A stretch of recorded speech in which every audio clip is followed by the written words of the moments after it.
Abramos nuestras Biblias por el segundo libro de la Biblia, el libro de Éxodo, capítulo 13.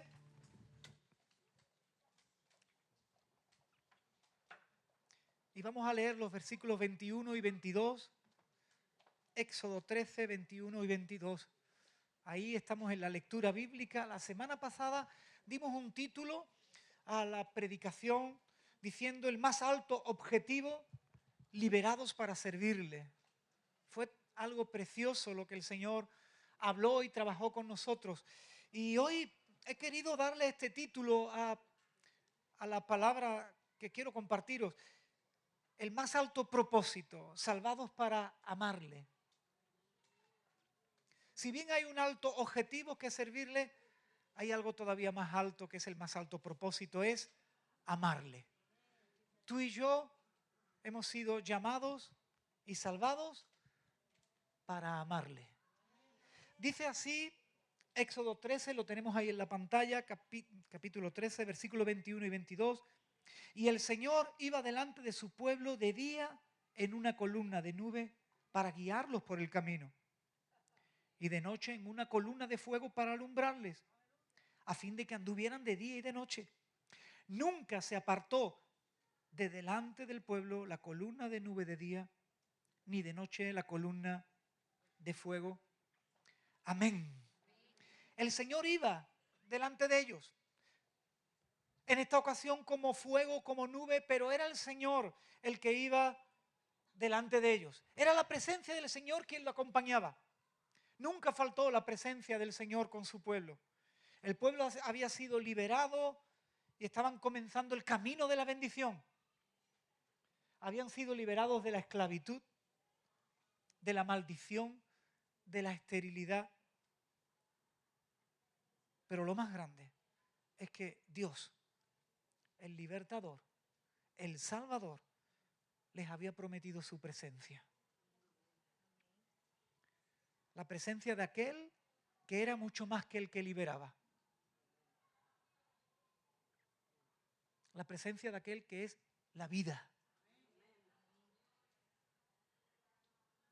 Ellos podían haber entendido que con ellos estaba el libertador, y el libertador en un momento de la vida del pueblo de Dios los libertó, y parece que para ellos era suficiente, pero no era suficiente. Hacía falta algo más. Aquel que era el libertador realmente era la vida. Ellos necesitaban que la vida fuera con ellos.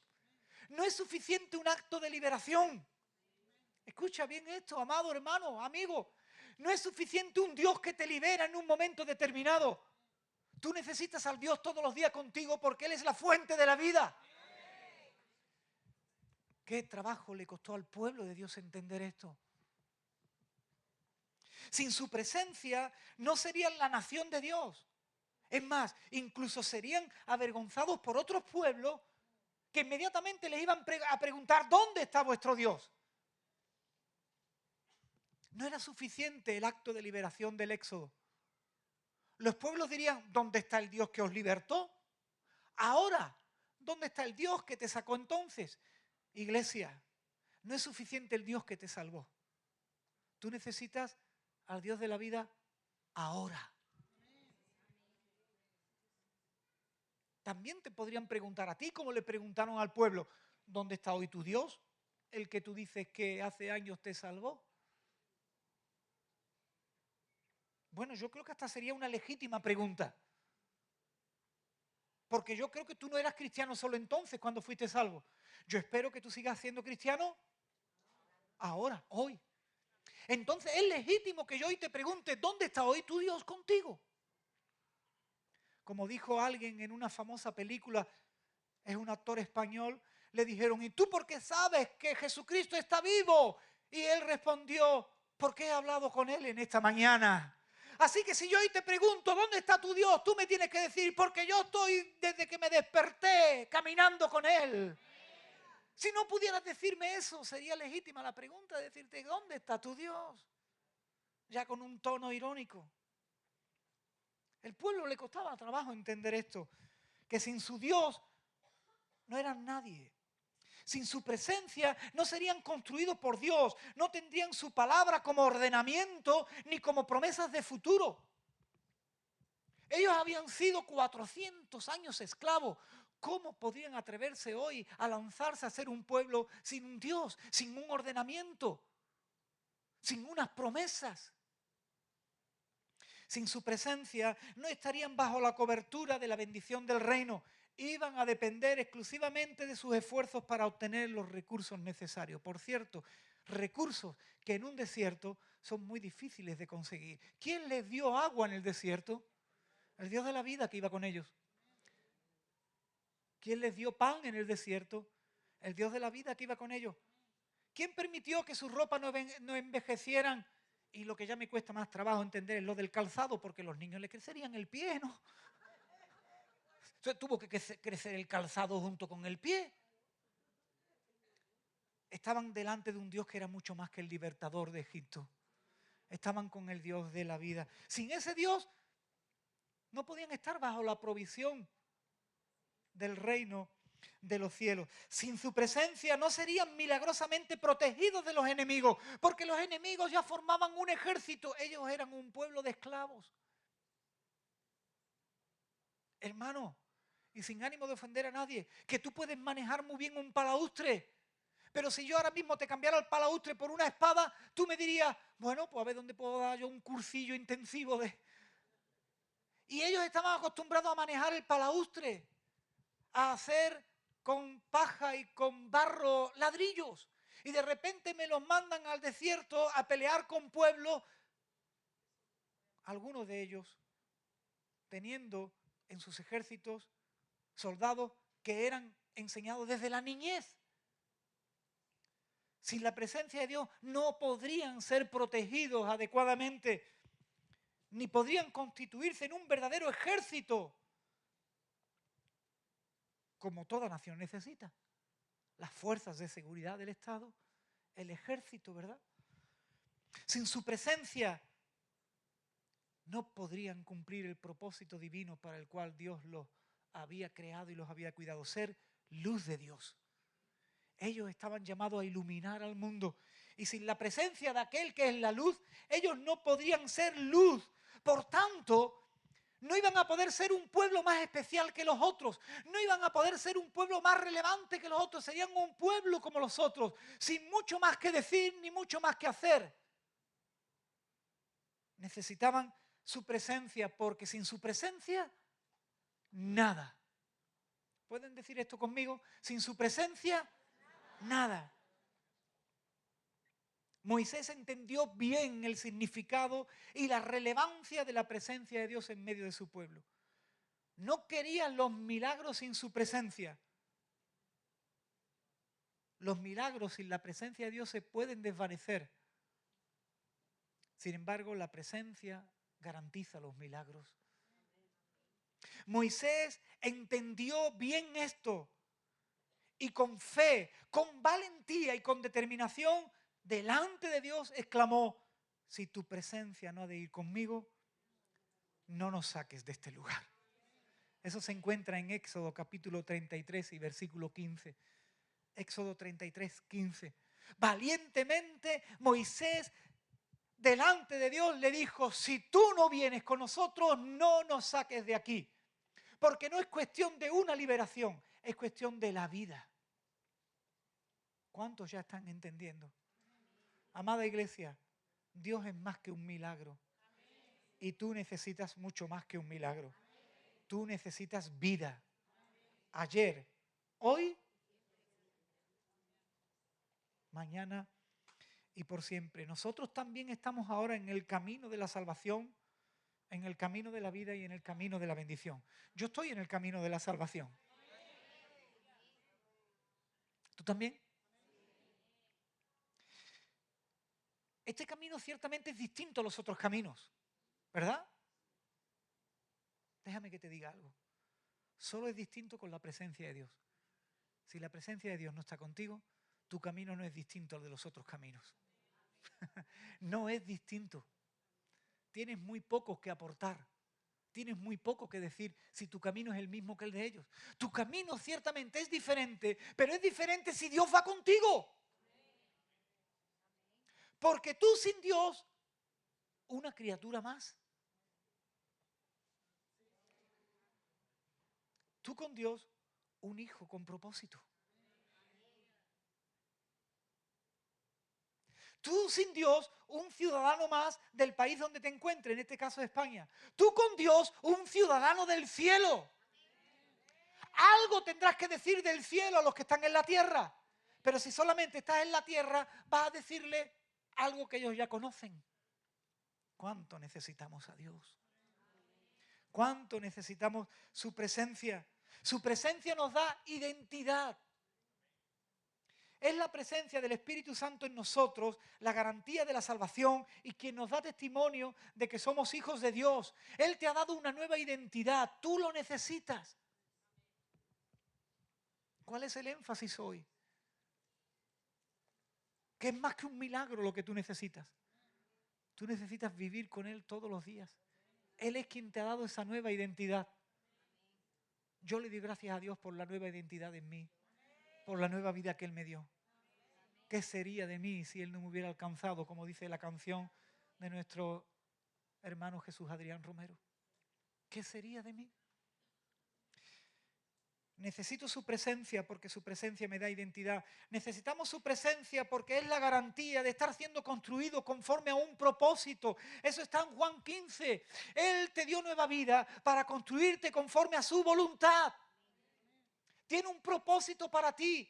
Es un propósito mucho más alto que el propósito del mundo. Es un propósito que ha nacido en el cielo. Es un propósito que es desde el cielo, lo ha sembrado en tu vida. Y Él quiere trabajar ese propósito para hacer algo contigo que nada ni nadie podría hacer. Su presencia te da garantía de que tú estás caminando en ese camino de la voluntad de Dios. Él tiene un plan contigo.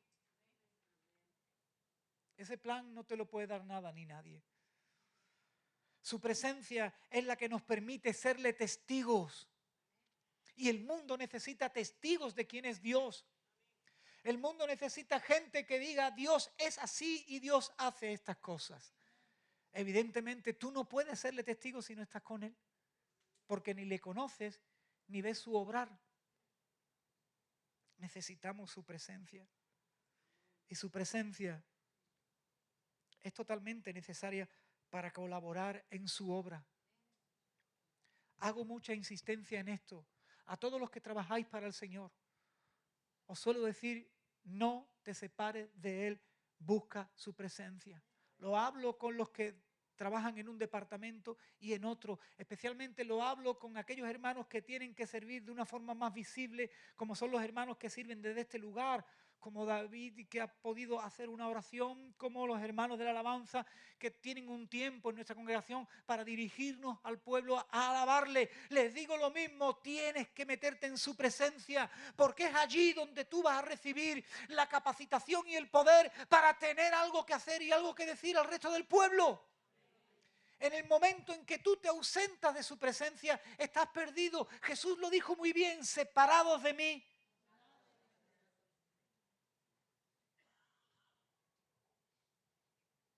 Separados de mí, nada podéis hacer.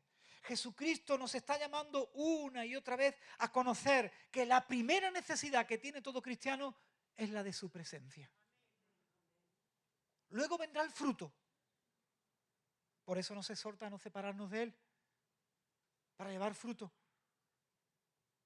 Pero primero, Él lo que dice es, separados de mí. O sea, Él no quiere que tú te separes de Él. Les hablo a ellos lo que hablo a mí mismo, a todo aquel que valientemente pone sus manos en el arado para servir al Señor. Les digo, si durante esta semana, por las razones que sean, no es cuestión de juzgar, no has podido tener tiempo con el Señor, no hagas ese trabajo en esta semana. Porque tendrás muy poquito que decir. Y lo que tengas que decir, pues será como el pan duro.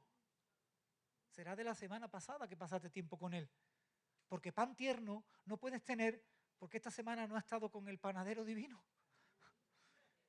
Yo se los digo, Le digo, hermano, no es cuestión de compartir un mensaje, de hacer una oración, de tocar el teclado. Es cuestión de dar lo que Dios te ha dado y lo que Dios te lo da en su presencia. Si esta semana no pudiste pasar tiempo con Dios, dime, pastor, yo hoy no voy a tocar el teclado.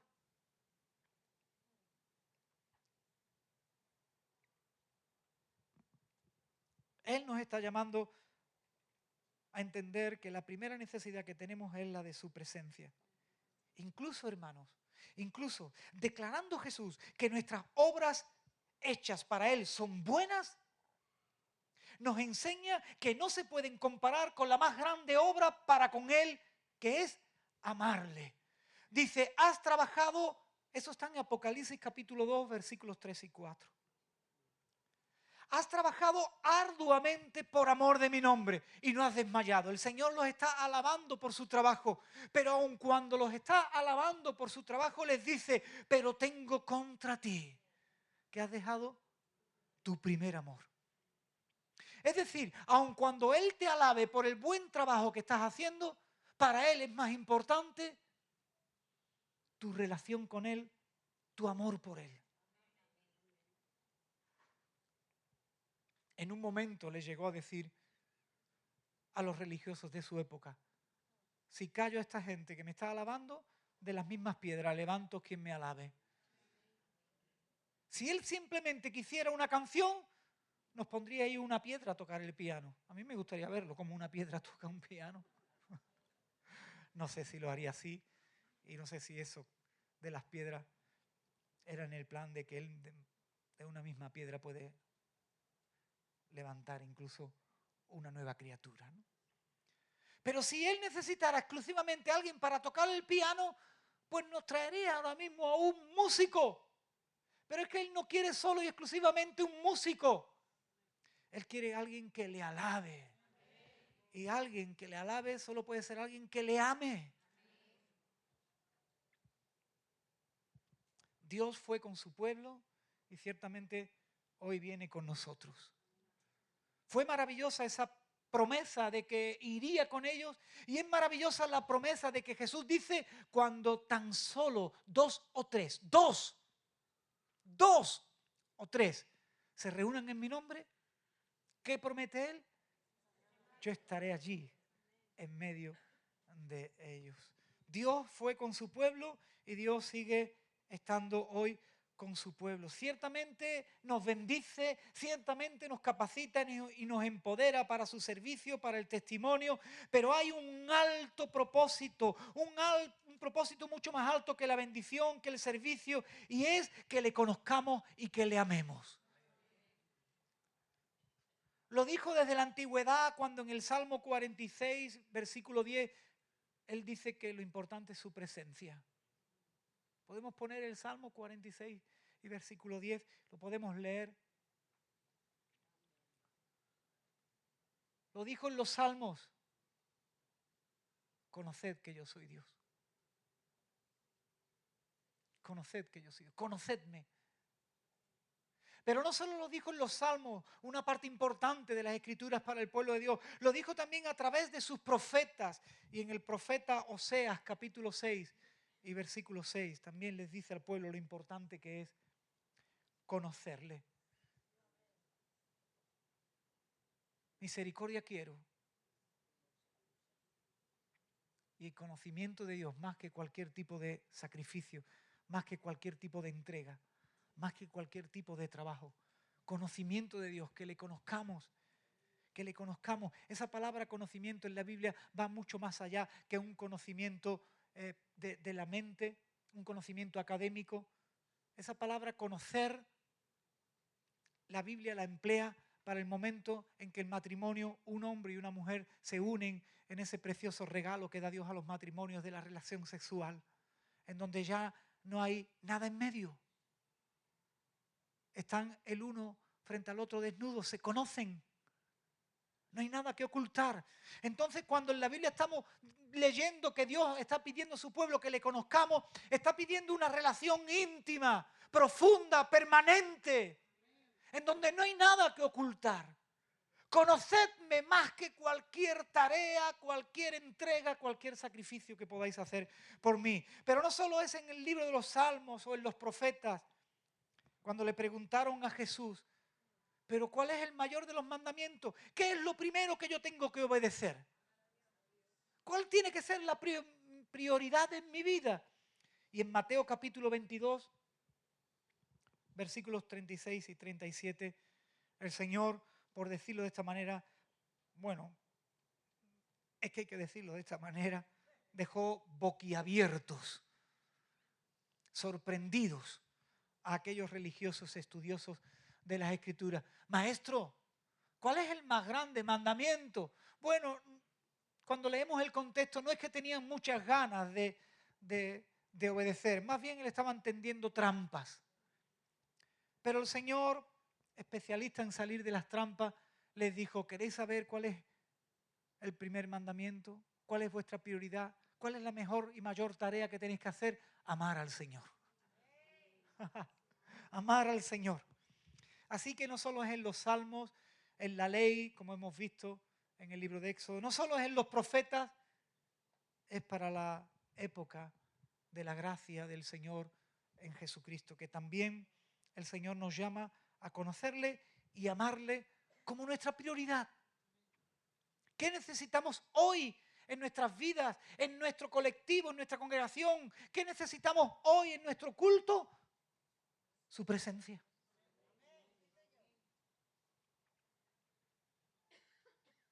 Su presencia. Hay una canción antigua, no sé si es muy antigua, que decía, te amo más que a mi vida. ¿No decías, te amo más? Y parecía exagerado y parece sectario, ¿verdad? Parece que nos han metido en un karma en donde estamos ahí repitiendo lo mismo. Te amo más que a mi vida, te amo más, hasta el punto que lo llegamos a creer. No, es la verdad, es que sin Él no tenemos vida. Nuestra vida sería solo y exclusivamente la natural, que por cierto es limitada, tiene una fecha de caducidad. No es de consumo preferente, no, de caducidad. Cuando se acaba, se acaba. Pero con Él tenemos la vida, la de ahora abundante y la de luego eterna. Te amo más que a mi vida. Mira, yo creo que esa canción ya la escuchaba una mujer de la que vamos a leer ahora en la Biblia. Yo creo que ya esa canción la cantaba, no es tan moderna, es muy antigua, creo yo. Vamos a leer la historia de una mujer que decidió amar a Jesús más que a su propia vida. Esa historia se encuentra en el Evangelio de Lucas capítulo 7. El Evangelio de Lucas capítulo 7 recoge una historia de alguien que entendió que la prioridad en su vida era la presencia del Señor, conocerlo y amarlo. Leemos desde el versículo 36. Si lo vamos poniendo ahí en la pantalla, vamos a ir leyéndolo todos juntos. Sería muy interesante que lo pudiéramos visualizar todos. Lucas capítulo 7 dice que uno de los fariseos rogó a Jesús que comiese con él y habiendo entrado en casa del fariseo, se sentó a la mesa. Entonces una mujer de la ciudad, que era pecadora, al saber que Jesús estaba a la mesa en casa del fariseo, trajo un frasco de alabastro con perfume. Y estando detrás de Jesús a sus pies, llorando, comenzó a regar con lágrimas sus pies. Y los secaba con sus cabellos y besaba sus pies y los ungía con el perfume. Cuando vio esto el fariseo que le había convidado, dijo para sí, si fuera profeta, conocería quién y qué clase de mujer es la que le toca, que es pecadora. Entonces respondiendo Jesús le dijo, Simón, una cosa tengo que decirte. Qué hipócrita, ¿no? Y él le dijo, di, maestro. Qué careta, qué cara más dura. Un acreedor tenía 2 deudores. El uno le debía 500 denarios y el otro 50. Y no teniendo ellos con qué pagar, perdonó a ambos. Di pues, ¿cuál de ellos le amará más? Respondiendo Simón dijo, pienso que aquel a quien perdonó más. Y él le dijo, rectamente has juzgado. Y vuelto a la mujer, dijo a Simón, ¿ves esta mujer? Entré en tu casa y no me diste agua para mis pies. ¿Quién era este hombre? ¿Era un fariseo? O sea, ¿era uno que tenía que cumplir la ley? Pues resulta que se olvidó de estas cosas. No me diste agua para mis pies. Mas esta ha regado mis pies con lágrimas y los ha enjugado con sus cabellos. No me diste un beso, mas esta, desde que entré, no ha cesado de besar mis pies. No ungiste mi cabeza con aceite, mas esta ha ungido con perfume mis pies. Por lo cual te digo que sus muchos pecados le son perdonados, porque amó mucho. Mas aquel a quien se le perdona poco, poco ama. Y a ella le dijo, tus pecados te son perdonados. Y los que estaban juntamente sentados a la mesa comenzaron a decir entre sí, ¿quién es este que también perdona pecados? Pero él dijo a la mujer, tu fe te ha salvado, ve en paz. ¿Qué historia? Aquella mujer lo único que quería era amar y amar apasionadamente, no con amor eros, el amor erótico, el amor de enamorarse, sino con un amor de agradecimiento, de entrega por lo que había recibido. Había recibido el perdón de sus pecados. Una mujer toda la vida pecadora, ahora era una mujer hecha nueva. Y estaba tan agradecida por los muchos pecados que Jesús le perdonó, que tuvo ese gesto de amor, sabiendo lo que se jugaba, porque ella sabía que estaba entrando en la casa de un fariseo. Pero no le importó el precio que tuvo que pagar, porque ella lo que quería era estar en la presencia de quien le había perdonado los pecados, quien le había salvado. Cuando su presencia tiene para nosotros más valor que todo, porque sabemos lo que hemos recibido de Él y porque sabemos que sin Él seríamos nada, cuando le amamos y le buscamos para pasar tiempo con Él, cuando le amamos y le buscamos para tener gestos de amor con Él, cuando derramamos nuestro corazón en su presencia porque sabemos que Él es la fuente de la vida, entonces Él es cuando derrama su salvación, su perdón, su bendición sobre nosotros. Tus pecados te son perdonados, tu fe te ha salvado, ve en paz. Ahí hubo salvación, ahí hubo perdón, ahí hubo restauración, hubo liberación, hubo bendición. El llamamiento que tengo hoy para todos nosotros es amarle. Es darle el más alto valor a su presencia en nosotros. Es buscarlo para estar con Él. Es tener gestos de amor para con Él. Estamos, creo, que hoy en día en la iglesia faltos de gestos extravagantes de amor por Él. Lo medimos todo mucho. Medimos todo lo que hacemos, todo lo que le damos al Señor, mucho. Ponemos mucha limitación a nuestra pasión por Jesús. Aquella mujer no solo le amó, tuvo un gesto de pasión por Él. Lo que más tenía, lo rompió y lo derramó allí a sus pies. Hay un más alto propósito para tu vida y es amarle. Amarle. Y en esta mañana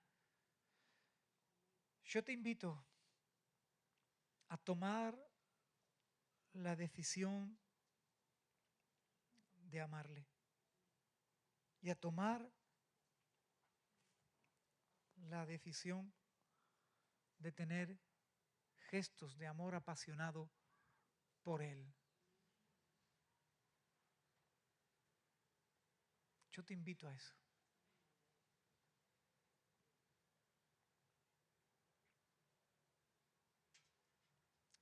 esos gestos tan necesarios en un matrimonio,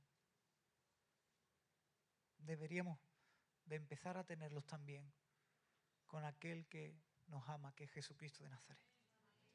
Ese gesto de aparecer con un regalo para tu cónyuge. Ese gesto de aparecer con una invitación de un almuerzo, de una cena para tu cónyuge. Ese gesto de aparecer con una reserva de una noche de hotel para tu cónyuge. Esos gestos extravagantes en medio de una vida tan llena de actividades y cada vez con una economía más difícil de sostener. Esos gestos son los que muestran que el amor todavía está vivo. Esos gestos son los que tuvo esta mujer con Jesús.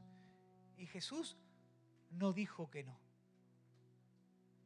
No, mira, vamos a hacer una cosa. Vamos a coger ese perfume de alabastro y lo vamos a vender. Y vamos a arreglar el techo de la casa de Pedro, porque recuerdas que allí sané un paralítico y se rompió el techo. Es importante tener bien arreglado el lugar donde nos congregamos. Así que, si no te importa, mujer, yo ya sé que tú me amas, vamos a guardar ese perfume, lo vendemos y arreglamos el techito de la casa de Pedro o de mi casa, porque algunos dicen que esa era la casa del Señor Jesús. ¿Qué te parece? ¿Hubiera sido mucho más lógico, más prudente? Sí, pero no hubiera sido un gesto apasionado de amor. Yo supongo que aunque Jesús le hubiera insistido en esto, él hubiera dicho, no, con este perfume yo voy a lavar y a perfumar tus pies. Porque lo que había en esta mujer era amor y pasión. ¿Por qué había esto? Porque había sido perdonada de muchos pecados. Y Jesús lo dijo, al que mucho le perdono, mucho me ama. ¿Qué te digo con esto? Que le des valor a lo que Jesús ha hecho en tu vida. Aunque tú creas que te ha perdonado muy poco, te ha perdonado lo suficiente como para librarte del infierno y tenerte el día de mañana con él en el cielo. Iglesia, ven. Sí, Señor.